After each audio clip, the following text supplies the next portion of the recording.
আসসালামু আলাইকুম এভরিওয়ান, কি অবস্থা সকলের? কেমন আছো তোমরা সবাই? আশা করি তোমরা সকলে ভালো আছো। অ্যান্ড আজকে আমরা চলে আসছি নতুন একটা ফ্রেশ ভিডিও নিয়ে। তবে আজকের সাবজেক্টটা একটু আলাদা হতে যাচ্ছে, কেননা আজকে আমরা কোনো প্রকার ইন্ডিকেটরস অথবা কোনো প্রকার স্ট্র্যাটেজি নিয়ে আলোচনা করব না। আজকে আমরা আলোচনা করব বাইনারি ট্রেডিং অথবা ট্রেডিংয়ের আজ পর্যন্ত যত ধরনের মানি ম্যানেজমেন্টের প্ল্যান আছে, অর্থাৎ মানি ম্যানেজমেন্ট নিয়ে যেই তোমাদের কোশ্চেনগুলো আছে সবগুলো আজকে আমরা ক্লিয়ার করে দেবো যে কীভাবে মানি ম্যানেজমেন্ট করতে হবে, কীভাবে ফলো করতে হবে। ওকে, তো আমরা তোমাদেরকে একটাই কথা বলবো যে $10 দিয়ে শুরু করো অথবা $100, ঠিক আছে? এটা মানি ম্যানেজমেন্ট সবার জন্য একদম জরুরি। তো সঠিকভাবে তুমি যদি মানি ম্যানেজমেন্ট না করো, তাহলে তুমি যতই প্রফিটেবল ট্রেডার হও অথবা তোমার যতই নলেজ থাকে, সেগুলো কোনো কাজে আসবে না বা অ্যাকাউন্টে একটু ব্যালেন্স টিকবে না, ঠিক আছে? তো আমরা মানি ম্যানেজমেন্ট কী এবং কেন এটা এত গুরুত্বপূর্ণ, এইটা প্রথমে জানবো। ওকে, তো মানি ম্যানেজমেন্ট হলো আপনার অ্যাকাউন্টের ব্যালেন্স অনুযায়ী কত টাকা আপনি রিস্ক নেবেন বা কত টাকা আপনি স্টপ লসে রাখবেন অথবা কত টাকা প্রফিট টার্গেট হলে আজকে মার্কেট থেকে বের হবেন, এটা। অ্যান্ড ট্রেডিং স্কিল মনে করো যতটুকু গুরুত্বপূর্ণ তার চেয়ে বেশি গুরুত্বপূর্ণ হলো আমাদের এই মানি ম্যানেজমেন্টটা। কারণ মার্কেট সবসময় তোমার পক্ষে থাকবে না, সবসময় তোমার সাপোর্টে থাকবে না। তো কোনো সময় ভায়োলেশন হবে, কোনো সময় মার্কেটে বাফারিং হবে। এছাড়া বিভিন্ন ধরনের সমস্যা আমরা মার্কেটে পাই, বা অনেকে ফেক ক্যান্ডেল দিয়ে ও হলো লসে চলে যায়। তো এই জন্য আমাদের কিন্তু মানি ম্যানেজমেন্টটা সবচেয়ে বেশি গুরুত্বপূর্ণ। তো এই ক্ষেত্রে আমাদের চারটা এই চারটা বিষয়গুলো আমাদেরকে একটু খেয়াল রাখতে হবে, যে আমরা মানে কখন কোনটা ব্যবহার করতেছি, কীভাবে ব্যবহার করতেছি, এই চারটা বিষয় আমাদের খেয়াল রাখতে হবে। প্রথমে আসতে হবে আমাদের অ্যাকাউন্টের ব্যালেন্স নিয়ে, যে আমাদের অ্যাকাউন্টের ব্যালেন্সটা কত। তো ফার্স্টেই আমরা যেটা দেখবো যে আমাদের অ্যাকাউন্টের ব্যালেন্সটা কত। তো যদি কম হয় বা বেশি হয়, সেই হিসাবে আমাদের রিস্ক নিতে হবে, যে এতদিনে আমরা $8 রিস্ক নিব। আবার যদি আমাদের ব্যালেন্স বেশি হয়, তাহলে আমরা সেই হিসাবে রিস্ক নিব, আবার সেই হিসাবে স্টপ লস আর সেই হিসাবে প্রফিট টার্গেট থাকবে।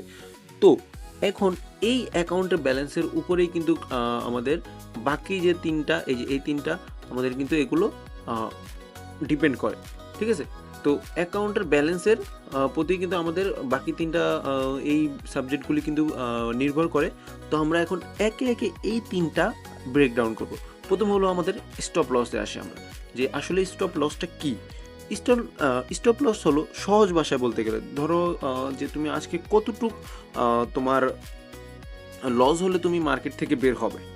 ওকে, কতটুক তোমার লস গেলে তুমি আর ট্রেড করবে না, বের হবে। যদি উদাহরণস্বরূপ আমরা বলি যে তোমার অ্যাকাউন্টে $10 আছে, তাহলে তুমি রিস্ক সেট করলে যে আমি $এত রিস্ক নিব, এবং $এত একটা স্টপ লস টার্গেট রাখলে যে $এত হলে আমি মার্কেট থেকে বের হয়ে যাব, আমি আর কোনো প্রকার ট্রেড করব না।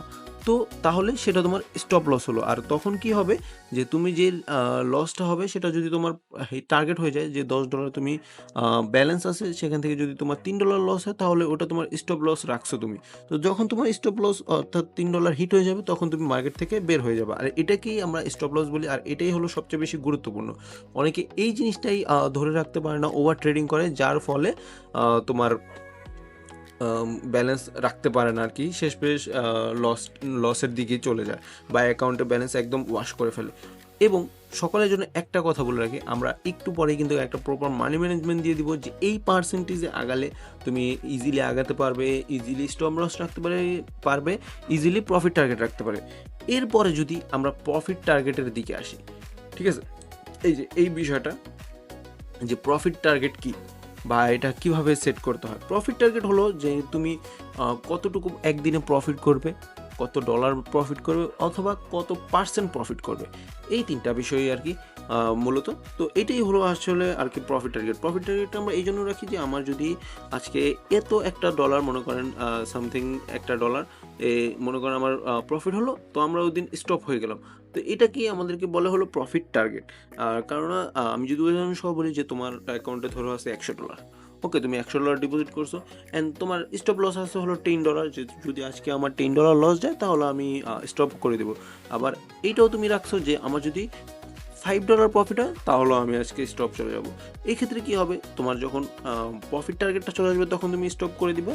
এর ফলে তোমাকে মার্কেট কখনো ট্র্যাপ করতে পারবে না, তুমি ইজিলি প্রফিট নিয়ে বের হয়ে যেতে পারতেছো, daily profit daily target hit করতে পারতেছো।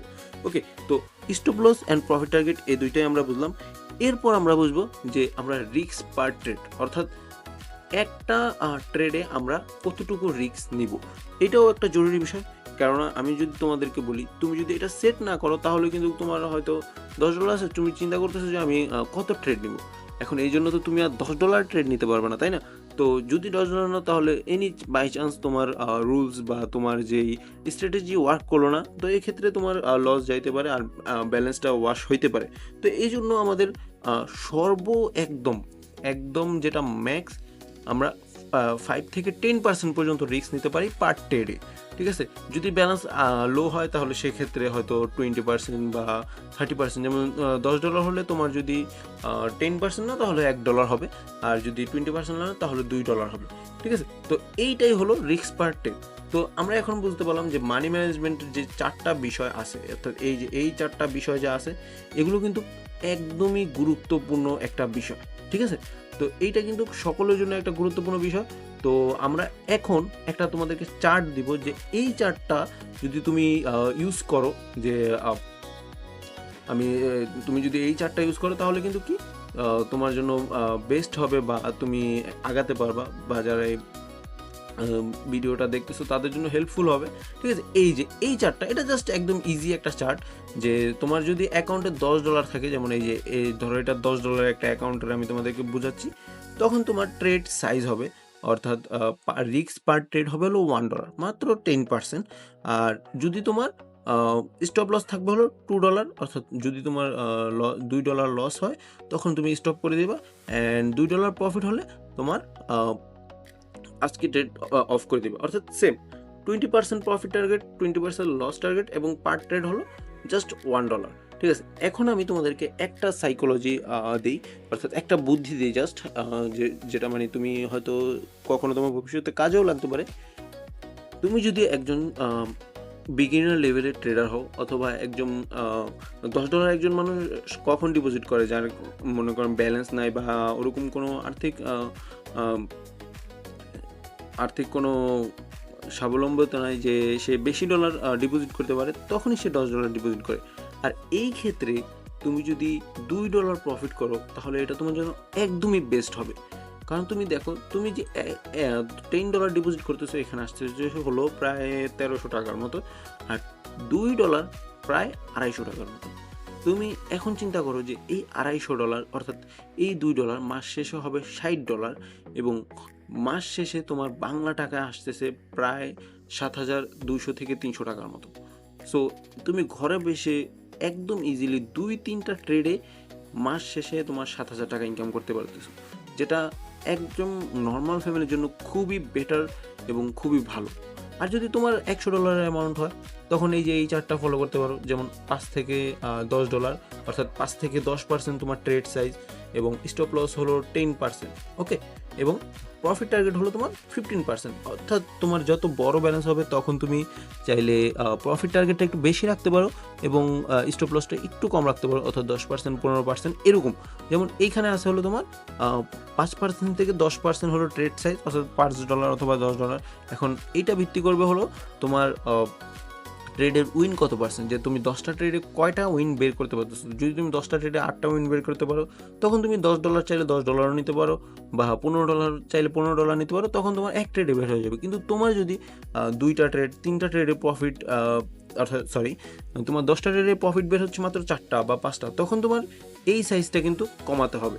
অর্থাৎ যেই তোমার পার ট্রেডের সাইজটা আছে সেটা কমাতে হবে, তখন তোমার এটা 2 থেকে 3% নিতে হবে, যেহেতু তোমার ট্রেডের প্রফিট পার্সেন্টেজটা কম। ঠিক আছে, তো আশা করি তোমরা বুঝতে পারছো।